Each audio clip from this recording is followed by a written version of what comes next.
విజయవాడ పార్లమెంట్కి సంబంధించి చాలా అనూహ్యమైనటువంటి స్పందన వస్తూ ఉంది. గడిచిన 3 రోజులుగా కూడా పెద్ద ఎత్తున దరఖాస్తులు వచ్చినాయి. ఈరోజు ఇప్పుడు ఒక పండుగ వాతావరణంలో మన మాడిత శంకర్ తన దరఖాస్తులు ఇవ్వడానికి ఇక్కడికి రావడం, జనసేన పార్టీ కార్యకర్తలతో కూడా నియోజకవర్గంలోని కార్యకర్తలు, సిటీలోని కార్యకర్తలతో కూడా పెద్ద ఎత్తున రావడం, మనందరూ వచ్చి కోలాహలంగా వారి యొక్క దరఖాస్తులు ఇవ్వడం, దీన్ని బట్టి చూస్తే మనకి ఏమవుతుందంటే పవన్ కళ్యాణ్ గారి యొక్క ప్రయోగం విజయవంతమైందనేటువంటి మాట.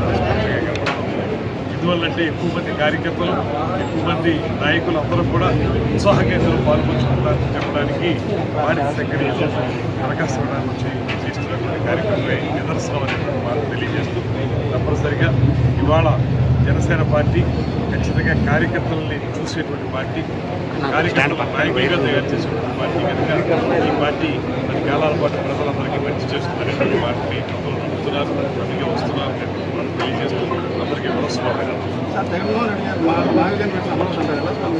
ఆయనకి స్థిరత్వం లేదు.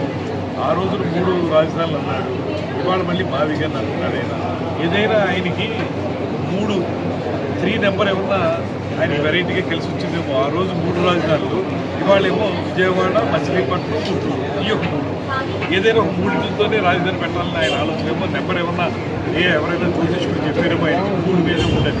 ఆ 3లోనే ఆయన ఆ 3ని ప్రథమ మాత్రమే ఆ 3లో లేరు, అది ఒప్పుకోలేదు.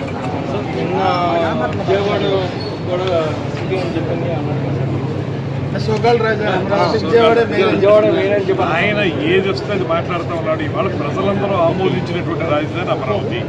ఆయన ఎన్ని పిల్లి ముగ్గులు వేసినా కూడా అమరావతి రాజధానిగా తయారవుతుంది. శరవేగంగా నిర్మాణాలు పూర్తవుతున్నాయి. తొందరలోనే అమరావతి రాజధాని ప్రపంచం ముందు ఆవిష్కృతం. అంటే గజెట్ వచ్చేసింది పార్లమెంట్.